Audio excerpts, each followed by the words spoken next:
jàll ñëw ci beneen ponk boo xamante ni ba tey soxal na actualité bi jëm ci mbirum ki nga xamante ni moo di Amadou Sall di doom ci président ba woon Macky Sall Chaw Matala ñu gis ni tey l'Observateur daal dina ci xëy en tout cas indi ci ay mbir yoo xamante ni mën na jàpp ni ay rebondissement la jëm ci mbir mi bay wax ni ci fan yu ñu jëm dinañ ci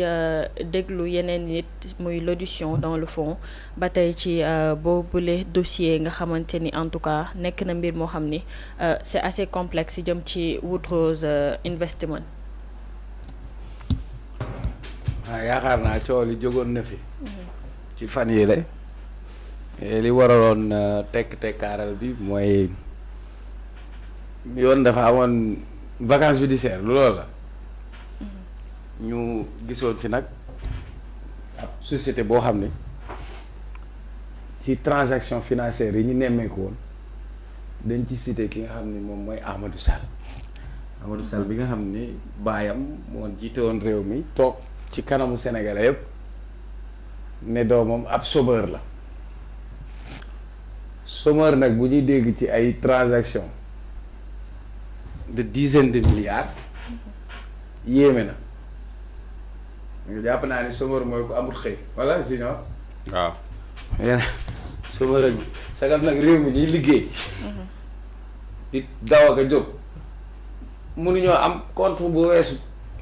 yenn ay si ay junni waxuma la ak ab milliard donc ba tax na le pôle judiciaire et financier ci yi nga xamante ni moom la jotoon ci ay dossier doon ci def l'enquête nga xamante ni ci mbiru Farba Ngom bi ak moom mi tuddoon nañ ko ci woolu woon ko ci yoon waaye te ñëwul première chose d'abord fii laa toogoon ma ne leen woy bi ñu woyal naan arva argaay arva ar joodo loolu la ñu waroon woyal Amadou Sall ne ko Amadou argaay Amadou ar joodo parce que nawle dafa fort te nawleem ba nekkoon doomu président di Karim Wade keroog bi nga xam ne dañu ko tudd ci dossier yoonu dëkkam woolu ko moom xaarul ñu jëli ko yaakaar naa loolu fii la fekk sénégalais mu jóge France directement ne cëpp ñëw fii ci gendarmerie Colobane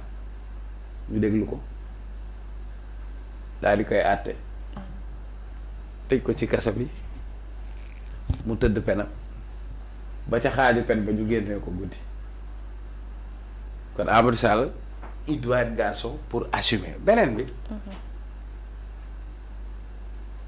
am na lu ma si xaw a jaaxal mooy moonte de baayam fan yëpp mu ngi wax mais déggoo ko mu wax ci mbir mi ay avocat wu baayam déggoo leen ñu wax ci mbir mi ils sont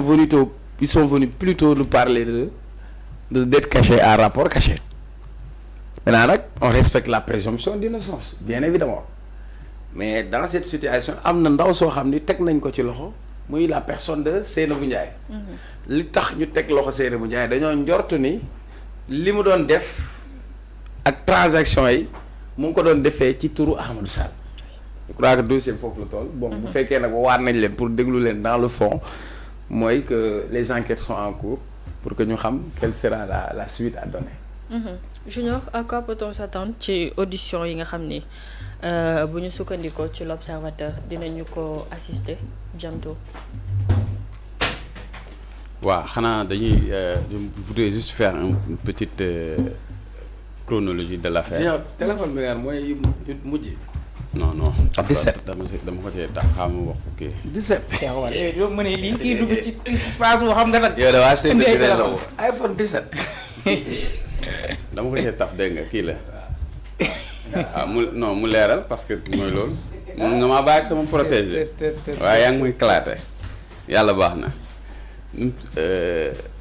question bi l'affaire Amadou Sall. oui vraiment. c'est moi day perturbé quoi. luñ ci mën a xaar ci audition yi nga xam ni l'Observateur en tout cas annoncé na ko. d'abord affaire Amadou Sall mi ngi nekk benn mën naa ne résidu yu affaire bi ñuy wooyee affaire Farba Ngom. ou rapport bi nga xamante ne moo concerné en tout cas kii nekkoon fii député maire des Agnam tudd Farba Ngom Mouhamadou Ngom Farba sur une affaire portant sur 125 milliards. ci biir 125 milliards yooyu noonu mu amaat beneen rapport boo xam ne nii rapport supplétif lañ koy woowee. boo xam ne nii kii di parc financier daf ko jot ci CENTIF concerné kii di Amadou Sall ak benn société bu ñuy wax Woodrose Investissement nga xam ne benn soxna bu ñuy woowee Ndeye Seynabou Ndiaye moom moo ko ubbi fële ci Abidjan mais mu defal procuration ki nga xamante ni di Amadou Sall di doom ci Macky Sall ci ay signature nga xam ne daanaka ñoom ñaar ñoo yem ci société bi enquêteurs yi soupçonné ne que en réalité Ndeye Seynabou Ndiaye boobu prête-nom la woon rek mais juste la réalité mooy que ne Amadou Sall moom mooy ki nga xamante ne moom la société écran Woodrose Investment nga xam ne gis nañ benn ci ay transactions financières douteuses benn montant bu toll ci 10 milliards boo xam ne ni ñu ngi ko versé ci benn compte boo xam ne ni NCA banque lañ ko ubbi et que ci somme boobu noonu ki nga xamante ne moo di Amadou Sall am na ñu ci jot a jox fi lañ tudd ba tudd ci ku ngi tudd Abdou Karim Mbacké tudd ci waykat bi nga xamante ne fan yi déggoon nañ ci coowam ak mbirum CENTIF ñu naan ay oto loolu lañu sekk rapport boobu nag daanaka mi ngi woon ci taabalu juge d'instruction bu pôle financier léegi nag li nga xamante ne mooy li bees mooy que ne audition yi lañ xamle ni que dina tàmbali dans le fond ndax am na ay arrestation ci wàllu wi ndax kii di doomu ancien premier ministre Amadou Ba bu tudd Ibou Ba ak chauffeur am moom aussi ci dossier boobu la bokk ñu mettre leen placer leen sous mandat de dépôt Ndeye Seynabou Ndiaye boobu noonu également depuis mi ngi nekk sous mandat de dépôt Abdou Karim Mbacké et cetera ki nga xamante ne nag mun naa ne moo nekkoon dans le tête du wagon wala ki nga xamante ne mun nañ ni mooy njaag nu ñu koy woowee moo di Amadou Sall nag malheureusement il est hors du pays ñu bëri jàpp nañ mi ngi ci réewu Maroc ñu jàppoon ni juge bi convoqué woon na ko mais il n'a pas déféré à la convocation ñu xamle woon sax ne que un mandat d'arrêt international allait être lancé contre lui pour que mu ñëw répondre de ces agitations là mais d'après nos informations bien sûr Amadou Sall n'a pas encore reçu de mandat d'arrêt en tout cas un mandat d'arrêt n'a pas été émis à son nom ba fay ñi tey ji ñuy waxee ni defaguñ mandat d'arrêt et bon man nag loolu xaw na ma jaaxal tuuti parce que mënuma comprendre dossier boo xam ne ni ça fait plus de 6 mois que mi ngi ci yoon am plusieurs personnes yu ñu ci arrêté et le principal mis en cause il refuse de venir et aucun mandat d'arrêt n'a été émis contre lui alors que gis nañ ay mandat d'arrêt yoo xam ne émettre nañ ko dans le cadre de rapports émis par la CENTIF par exemple si on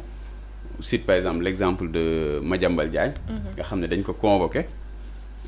pour première audition moom il n'a pas déféré à la convocation il a préféré prendre la tangente maanaam dafa daw automatiquement on a vu un mandat d'arrêt a été émis te gis nga defoon nañ je pense que audience bi nga xamante ne moom moo amoon je pense que c'était hier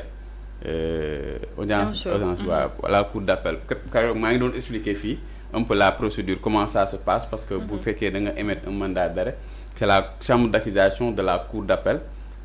bu France ci juridiction bi mu nekk moom mooy statuer il a été renvoyé maintenant après démb la woon audience bi oui dàkk nañ ko ba le 25 novembre voilà le 25 novembre je pense que mooy délibéré bi ci le juge bi di prononcé wu après pour voir ndax ñoom ils vont se prononcer en faveur de ce mandat d'arrêt là ou dañuy rejeter tout simplement cette demande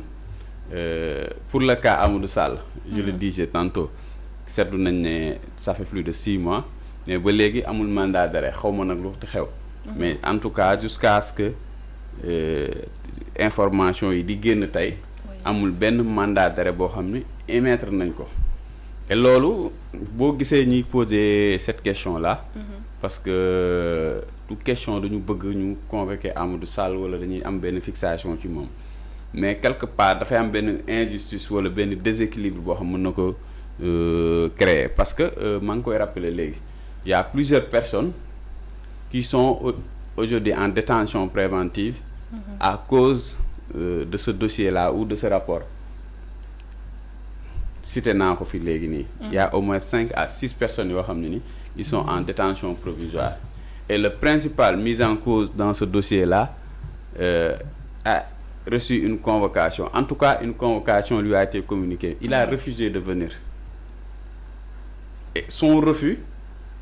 fait automatiquement que ces personnes-là qui ont été arrêtées dans ce cadre mënuñu am pour l'instant une liberté provisoire ou une li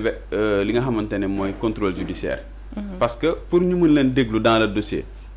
ou dans le fond il faut que le principal mis en cause puisse être là parce que tey jii ñoom li nga xamante ne moom lañ leen mën a laaj wala yooyu il faut que mu am la personne concernée mu cautionner cette version là par exemple la dame Ndeye Seynabou Ndiaye nee nañ ko da nga defal procuration Amadou Sall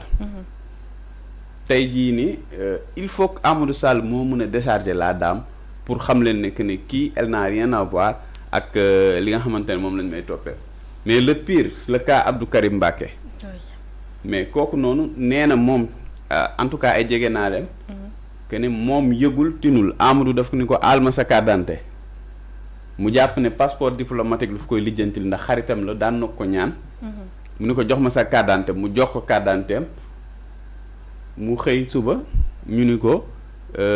dañu def sa tour benn terrain buy jar valeur 10 milliards yëgul tinul encaissé wul xaalis deful dara lépp dañ ko def transaction bi yëgul ñu jàpp koy dugal ci kaso bi mais loolu noonu cette version là seul le mise en cause ou le principal mise en cause